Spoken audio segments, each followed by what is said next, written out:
Scientists ensure that the long-term management of the landfill is safe for our workers, customers, and the environment. To learn more, visit our website at www.broadhurstlandfill.com, or you can go to the website, click Visit Us, and sign up for a tour to see firsthand how we operate. We hope to see you soon. Good morning. You're listening to the Big Dog, WIFO-FM in Jessup, 105.5 on your FM dial. Butch Hubbard here with you, along with Bob Morgan, here on this chilly Thursday morning, the 18th day of January. Currently outside right now, let's see here, it's in the low 20s right now, basically according to where you live. If you're in town, it's a little warmer. If you're out in the country, it's a little cooler. And, we are looking for, kind of sunny skies today, High today is going to be around 47. Back down into the low to mid-20s tonight, around 23. Then tomorrow, high of around 59 with sunny skies. The odometer is at 7.6 feet and rising. It is now time for the world-famous Butch and Bob Show, brought to you by Murphy Builder Supply, located on Northeast Broad Street in downtown Jessup, by Republic Services out here on the Wake Rawls Highway, by Jessup Premium Storage, and by Mike Birch Ford in Blackshirt. Good morning, Bob. Good morning. How are you doing? I'm good. You doing good? Cold, but other than that, good. I've got one of those head socks that I wear when I'm out there at the lake doing things outside. Mine's not as fancy as yours, though. Man, you got that Georgia on there, that big band around the front with the G on it, and the little puffy thing there on top. Man, it's a fancy tube hat. I got this from my sister for Christmas. Good. You got the Georgia? Yeah, I've got one like that, I think. Yeah, I think I've got one in my closet like that. The Georgia pullover sweatshirt with the hoodie. Yeah. And but my pullover head sock is just one I got from AWA. The Omaha Wildlife Association is one of the gifts one time. You just pull it over your head. It's got AWA on there.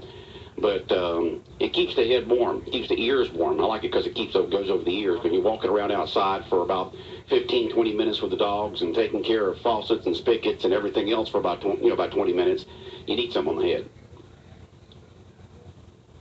It's cold. It was cold walking those dogs this morning along the dam there in the lake. It was very cold. I mean, the sun wasn't even up yet. I had my head beam on. I got one of those lights, that you put around your head. It's got the strap around the head, and it looks like a cyclops in the front there. The big light coming out the front, coming out from my forehead. I've got to have that on because I've got to be able to shadow my older dog, my 11-and-a-half-year-old lab. He'll stay pretty well close to me. But Doobie, my 2-and-a-half-year-old coon dog, well, he wants to do what a coon dog does, run, and then go in the woods and chase and hunt and come back, and I don't have time for him to do that in the morning, so I have to put him on a leash in the mornings. And so we're walking along the dam of the lake this morning, and that wind's whipping across that lake like you wouldn't believe. I've got a thick jacket on that I bought up north one time, which I'm glad I do, because without it, I don't know what I'd do, because that thing is thick as I don't know what. Gloves on, head sock on, and my headlight on my head. Really looking sharp out there this morning, Bob. I'm just glad that no one took a picture of it. Like, my Lord, look at that guy out there. But you got to walk the dogs in the morning, Got them, out of a 10 by 20 pen.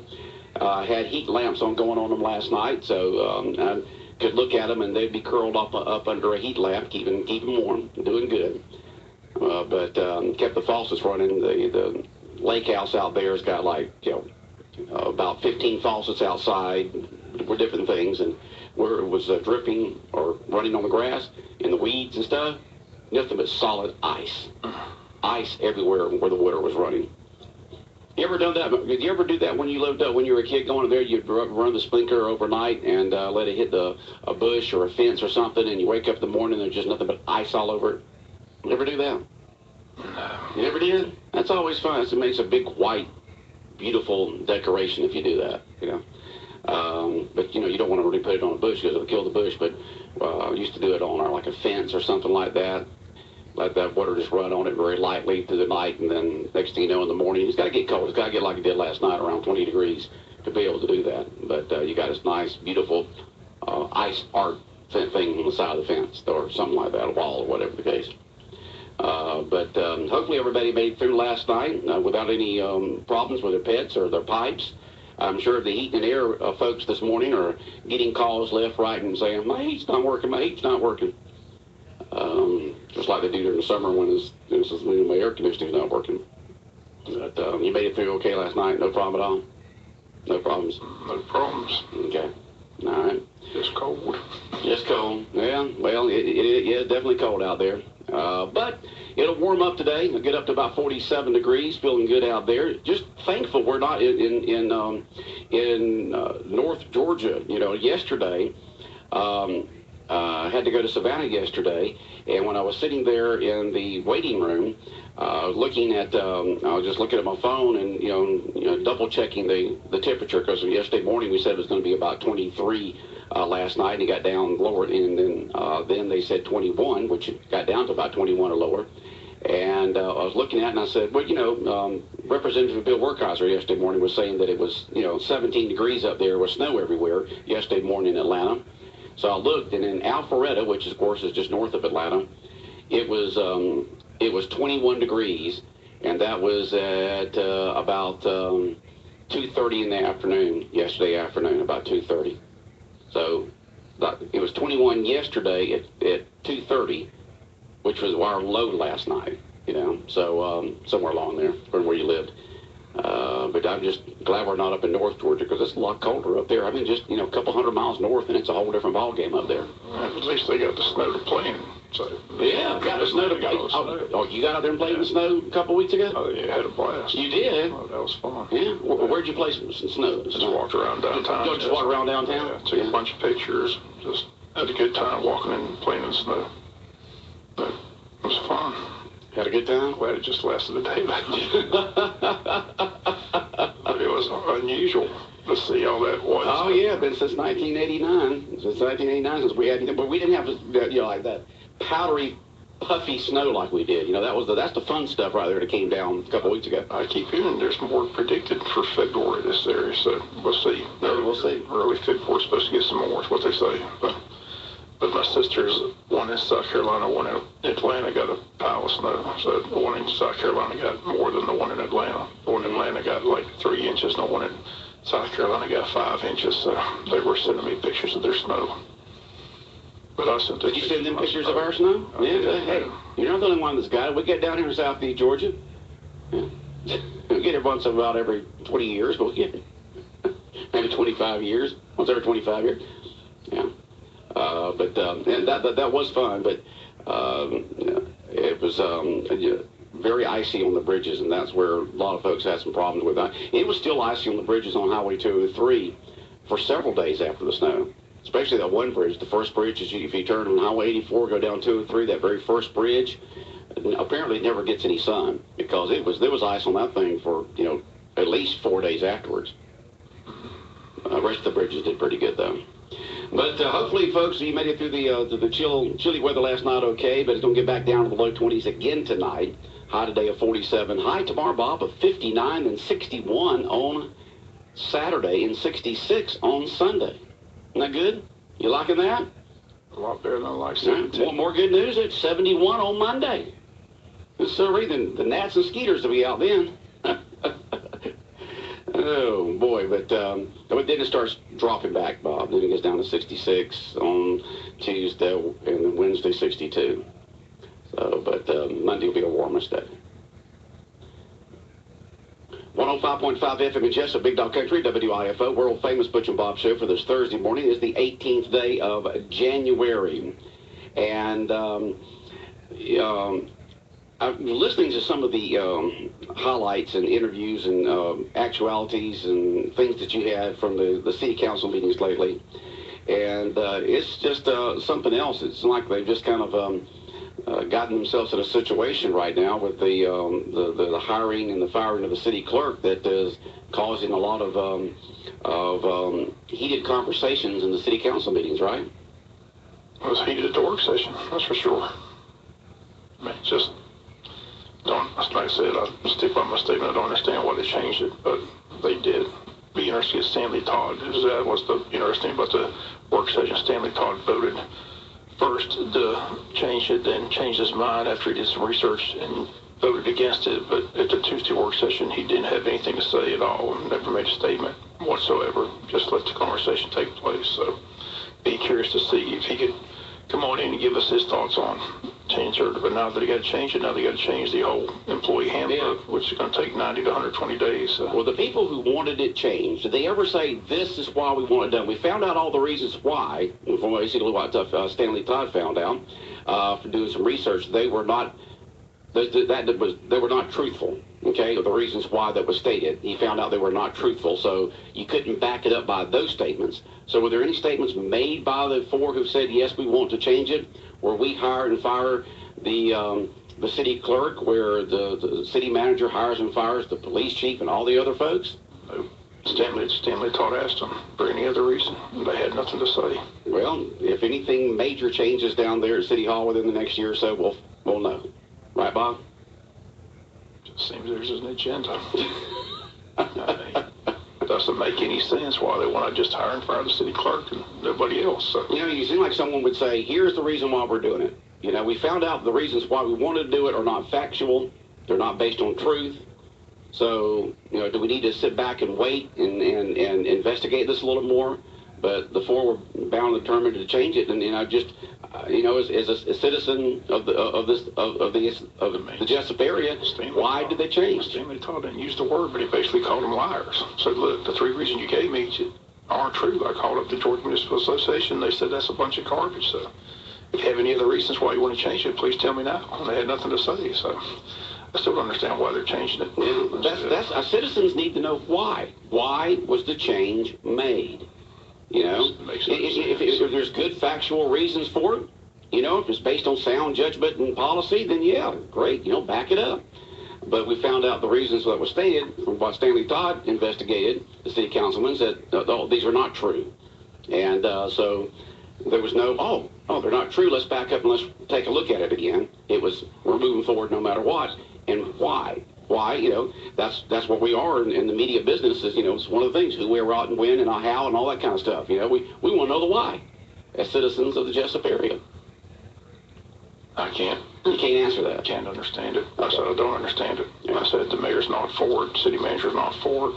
You know, two of the city council members are dead set against it, but the other four think that. Did you ever ask any of them on interview? You put it, say, why did you want this change? Why are you changing it? They're not going to stay in the public meeting. They're not going to tell me. I mean, Stanley. Yeah, but at least you can say, councilperson said no comment, no comment, no comment. Yeah. If you ask them, if they say, well, you know, you gotta ask them, say why. If I guarantee if I run into one of them, I'm gonna ask them and say, you know, why did you make the change? You know, if there's good sound policy there, then great. If there's not, then why not look at it a little further, since Stanley Todd found out the reasons that were stated are not true. If any of them has their reasons, they're more than glad to come out here on the Butch and Bob show. We'd love to have them on the Butch and Bob show. So if you're one of the four city council persons, Stanley Todd will be an interesting guest because, like I said, he did all the research and found out the three reasons they stated are totally bunk and basically called them liars at the meeting, and none of them had anything to say. So I said it before, if somebody called me a liar, I'd have a response. I'd have a response, yeah. But there wasn't any response because he asked me, he said, if there's any other reasons besides these three that you stated, which turned out to be not true, please tell me why you want to change the charter. Right. And none of them had anything to say. None of them had anything to say. So if they had nothing to say there, I guess they're not going to come on the air with us. But Stanley Todd at the work session, when the discussion came up again, had absolutely nothing to say because he just sat there and just said, it is what it is. It is what it is, what it is. But they still can't explain why. What is the purpose? Okay. That's the question I ask. What is the purpose? Yeah. Why do they want to change it? Why do they want to hire and fire? And I'm like Ray House again. If you're going to change and hire and fire the city clerk and treasurer, then hire and fire everybody. They just hired a police chief. It had nothing to do with that. The city manager didn't handle that. City manager handles all other employees that are hired and fired. But why they want to hire and fire the city clerk treasurer, the reasons they gave, as Stanley Todd stated plainly, and we played it, all those reasons they gave turned out to be not true. They said the Georgia Municipal Association was the one pushing this, and Stanley Todd called them, and they said, that's a bunch of garbage. We don't get involved in that. We have no opinion one way or the other. I wonder why they said that if the Georgia Municipal Association never said it. Politics and... So there's a hidden agenda there, you think? Politics. It's all politics? That's why I can't stand politics. But there's there's an agenda. There's got to be a reason why they want to hire in front of the city clerk treasurer. We'll find out in the next few months if there's any changes of any time. You can't say they know the way everybody else does. Well, like your mother said, if anybody jumps off the London Bridge, you're going to jump with them? No. Well, that's not a reason to do it. Yeah, we're not saying the wrong decisions were made. We just want to know why. Why was it done? Why was it done if the facts that were based on the first meeting are not true? And why the second time around they didn't say, oh, they're not true. Stanley did some research. What? Well, maybe we should retake a look at it, but they didn't. They didn't do that.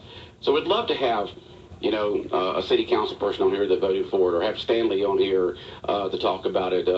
We had Ray House on here to talk about it, and it's just, as the media, we'd like to be able to inform our listeners out there why this was done. Not saying it was right or wrong or whatever. We just want to know why. I'm saying it was wrong. I think it's a wrong decision. I mean, I stick by that decision. I just don't understand it.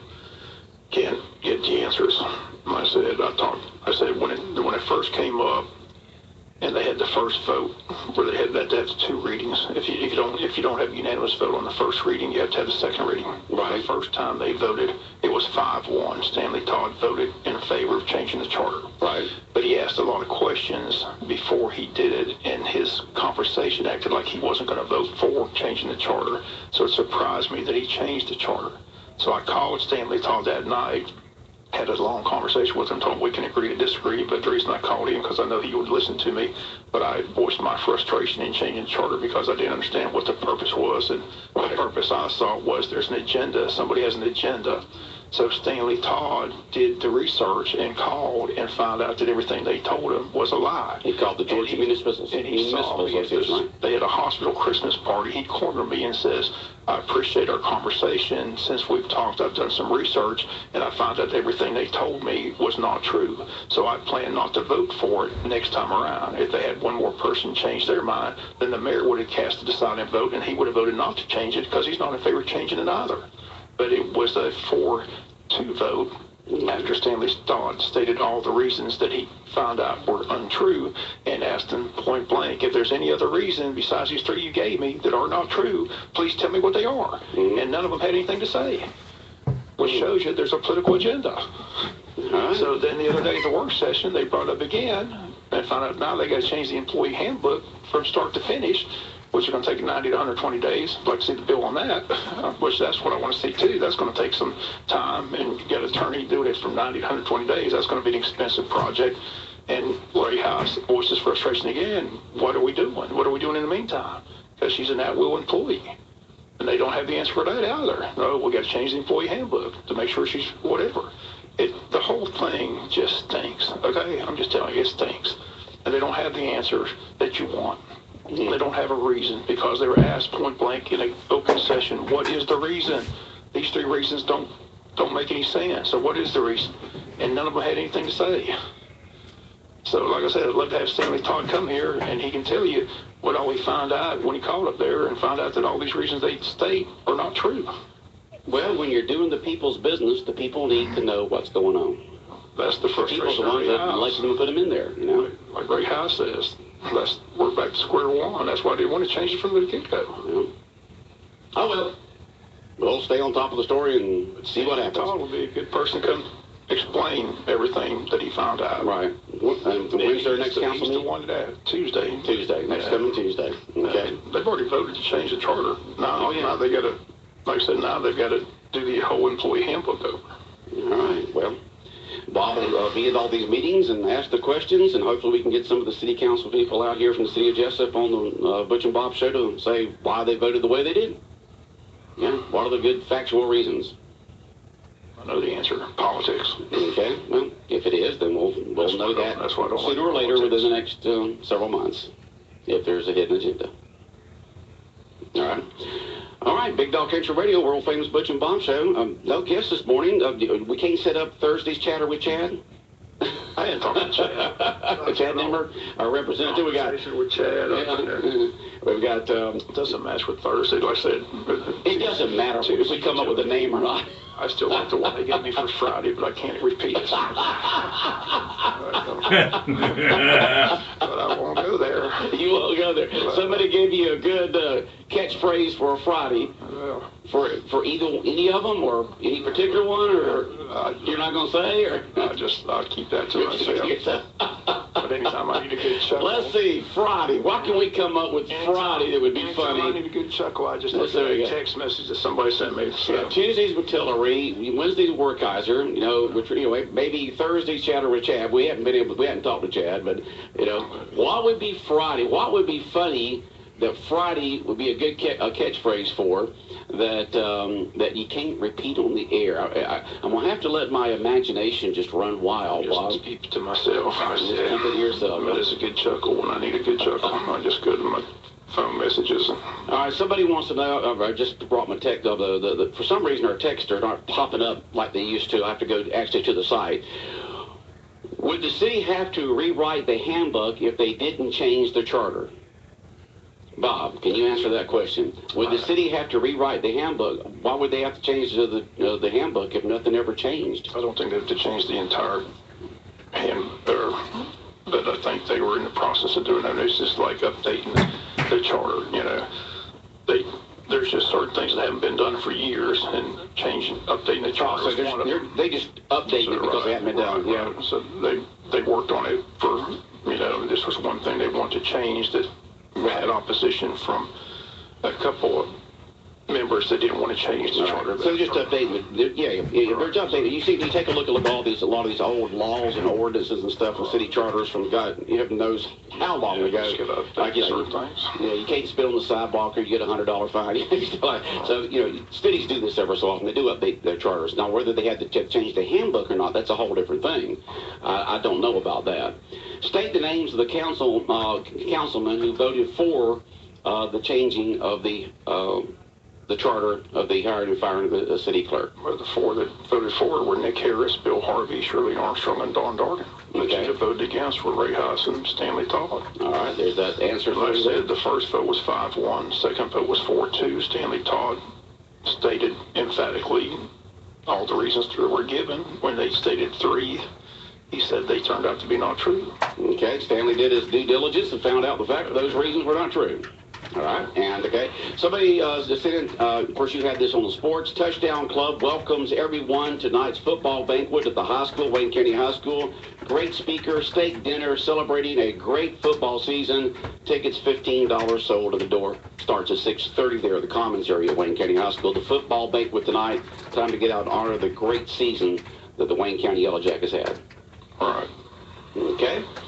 And somebody wants to know what's going on in Scriven. There have been 2 big write-ups in the paper. Yes, they have been, and there's been all kinds of stories here on Big Dog Country Radio that Bob's had.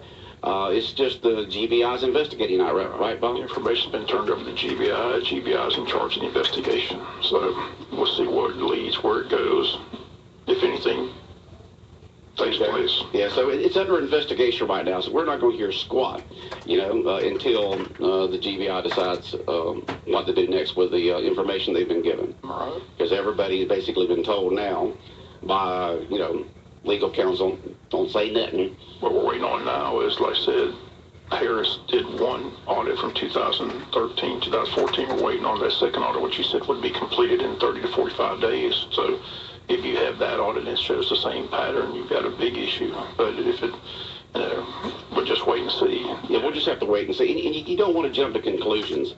What remains flabbergasting is the city council went 4 years without doing an audit, which is against the law, which is absurd. And they commingled funds, which is also against the law. But it's just not a good situation. The question is, it's basically ugly. The question is, how ugly does it get?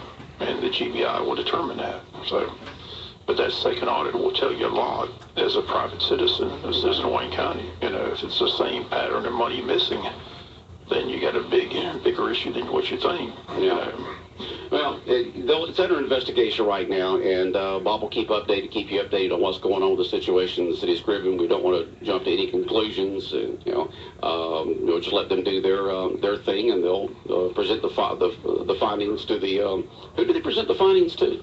City council. City council, the current city case, the current mayor and city council Scriven, are sitting there, they can't say anything because, they don't know what's going on either.